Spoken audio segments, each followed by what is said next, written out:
வணக்கம். தள்ளி போடுறது. நம்ம எல்லாருமே வாழ்க்கையில ஒரு முறையாவது இந்த விஷயத்துல மாட்டியிருப்போம். முக்கியமான வேலைகள் எல்லாம் கடைசி நிமிஷம் வரைக்கும் இழுத்துக்கிட்டே போகும், இல்லையா?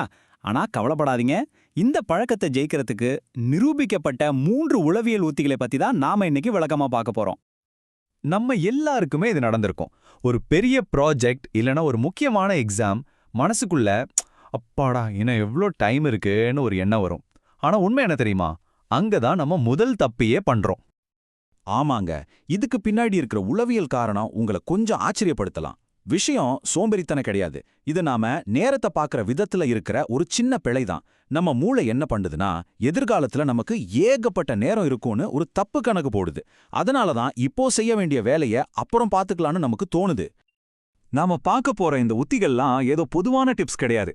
புகழ்பெற்ற உளவியலாளர்களான ஜேன் பி பர்கா மற்றும் லெனோரா எம் யுஎன் பல வருஷங்களா செஞ்ச ஆராய்ச்சியோட ஒரு முடிவு இது. சரி, ரெடியா? வாங்க அந்த முதல் உத்தி என்னன்னு பாப்போம். முதல் உத்தியோட பேரு திட்டமிடப்படாத முறை. பேர் கொஞ்சம் வித்தியாசமா இருக்குல்ல? வேலையை முடிக்கணும்னா வேலையை தானே திட்டமிடணும். வேலையை திட்டமிடாம எப்படி முடிக்கிறது? ஆனா இதுக்குள்ள ஒரு பவர்ஃபுல்லான சைக்காலஜி ஒளிஞ்சிருக்கு. சிம்பிளா சொல்லணும்னா, இது நாம யோசிக்கிறதுக்கு அப்படியே உல்டாவா வேலை செய்யும். நாம வழக்கமா என்ன பண்ணுவோம்? நம்ம கேலண்டர்ல முதல்ல வேலை, மீட்டிங்னு எல்லாத்தையும் போட்டு நிரப்பிடுவோம்.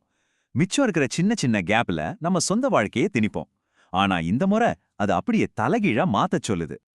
இப்போ இந்த ஸ்லைட பாருங்களேன், வித்தியாசம் உங்களுக்கே புரியும். இடது பக்கம் இருக்கிறது நம்மோட வழக்கமான கேலண்டர், வலது பக்கம் இருக்கிறது இந்த புதிய திட்டமிடப்படாத கேலண்டர். இதுல முதல்ல என்ன பண்றோம்? நமக்கான நேரம், அதாவது பொழுதுபோக்கு, உடற்பயிற்சி, நண்பர்களோட அரட்டைன்னு எல்லாத்தையும் முதல்ல லாக் பண்ணிடுறோம். அதுக்கப்புறம் தான் வேலையை இதுக்குள்ள திணிக்கிறோம். இப்போ பாருங்க, வேலை செய்யறதுக்குன்னு திடீர்னு ஒரு அவசரம், ஒரு முக்கியத்துவம் வந்துருச்சு இல்லையா? இந்த ஸ்டெப்ஸை ஃபாலோ பண்றது ரொம்ப சுலபம். இப்படி செய்யும்போது என்ன நடக்குதுன்னா, உங்க வேலைக்கான நேரம் திடீர்னு ரொம்ப முக்கியமானதா மாறிடுது. நிறைய டைம் இருக்குங்கிற அந்த மாய உடைஞ்சு இருக்கிற இந்த கொஞ்ச நேரத்துல முடிச்சே ஆகணும்னு ஒரு உத்வேகம் தானா வரும். கவனம் இங்கேயும் சிதறவே சிதறாது. ஓகே, நம்மளோட அடுத்த உத்திக்கு போகலாம். இதோட பேரு ஸ்விஸ் சீஸ் முறை. எனக்கே இந்த பேர் ரொம்ப பிடிச்சிருக்கு. கேட்கவே சுவாரஸ்யமா இருக்குல்ல? ஒரு மலை மாதிரி குவிஞ்சு கிடக்கிற வேலையை ஒரு சின்ன சீஸ் துண்டு மாதிரி எப்படி மாத்துறதுன்னு தான் இந்த உத்தி நமக்கு சொல்லிக் கொடுக்க போகுது. ஒரு பெரிய ஸ்விஸ் சீஸ் கட்டியை கற்பனை பண்ணி பாருங்க. அதுல நிறைய ஓட்டைகள் இருக்கும் இல்லையா? அது அப்படியே முழுசா சாப்பிட முடியுமா? முடியாது.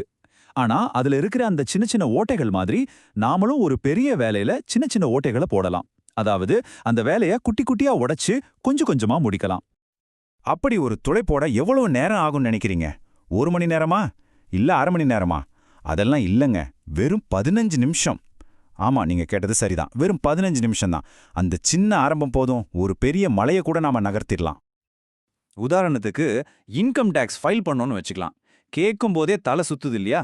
ஆனா இந்த ஸ்விஸ் சீஸ் முறையில, சரி இன்னைக்கு ஒரு 10 நிமிஷம் எல்லா ரசீதையும் எடுத்து வைக்கிறேன் அப்படின்னு ஆரம்பிக்கலாம். இல்லனா என் அக்கௌண்டன்ட்டுக்கு ஒரே ஒரு ஃபோன் மட்டும் பண்றேன். முக்கியமான விஷயம் என்னன்னா, டைமர் வச்சுக்கோங்க. 15 நிமிஷம் ஆனதும் அலாரம் அடிச்சதும் வேலையை நிறுத்திடுங்க. அந்த சின்ன வெற்றி உங்களுக்குள்ள ஒரு பெரிய நம்பிக்கையை கொடுக்கும், நாளைக்கு அந்த வேலையை தொடர்றதுக்கு. இப்போ நாம பார்க்க போறது 3வது மற்றும் கடைசி உத்தி. இது வெறும் டெக்னிக் மட்டும் இல்ல, இது ஒரு மனநிலை மாற்றம். தள்ளி போடுற பழக்கத்தோட ஆணிவேரையே அசைச்சு பார்க்கிற ஒரு வழி இது. இதோட முக்கியமான கருத்து இதுதாங்க. நாம எப்பவுமே வேலையோட முடிவு பத்தியே யோசிக்கிறோம். ரிப்போர்ட்டை முடிக்கணும், பரீட்சையில பாஸ் பண்ணணும்னு. அந்த முடிவு ரொம்ப பெருசா தெரியறதால வேலையை ஆரம்பிக்கவே நமக்கு பயமா இருக்கு. ஆனா அதுக்கு பதிலா நாம செய்ய போற செயல்ல மட்டும் கவனம் வச்சா போதும். இந்த ஒப்பீட்டை பார்த்தா உங்களுக்கு நல்லா புரியும். மார்க்கெட்டிங் ரிப்போர்ட்டை எழுதி முடிக்கணும்னு சொல்றது ஒரு முடிவு சார்ந்த இலக்கு. அது ஒரு பெரிய மலை மாதிரி நம்ம முன்னாடி நிக்குது. ஆனா அதுவே அந்த ரிப்போர்ட்டுக்காக ஒரு 15 நிமிஷம் உழைக்க போறேன்னு சொல்றது ஒரு செயல் சார்ந்த இலக்கு. இது எவ்வளோ சுலபமா பயமுறுத்தாம இருக்கு பாருங்க. இப்படி இலக்குகளை மாத்தும் போதே தள்ளி போடுற எண்ணம் பாதியா குறைஞ்சிடும். ஞாபகம் வச்சுக்கோங்க, வேலையை முழுசா முடிச்சோமாங்கிறது 2வது விஷயம். ஆனா முதல் வெற்றி எதுன்னா, அதுக்காக இன்னைக்கு ஒரு சின்ன அடி எடுத்து வச்சோமாங்கிறது தான். அந்த சின்ன செயலுக்காக உங்களுக்கு நீங்களே ஒரு சபாஷ் போட்டுக்கோங்க. இப்படி ஒவ்வொரு நாளும் சின்ன சின்னதா செய்யற செயல்கள் தான் தள்ளி போடுற பழக்கத்தை மொத்தமா தோற்கடிக்கும். சரி, இப்போ நம்ம கிட்ட 3 சக்தி வாய்ந்த கருவிகள் இருக்கு.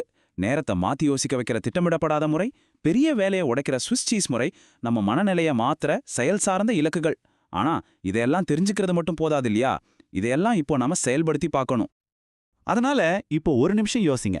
நீங்க ரொம்ப நாளா தள்ளி போட்டுக்கிட்டு இருக்கிற அந்த பெரிய வேலை எது?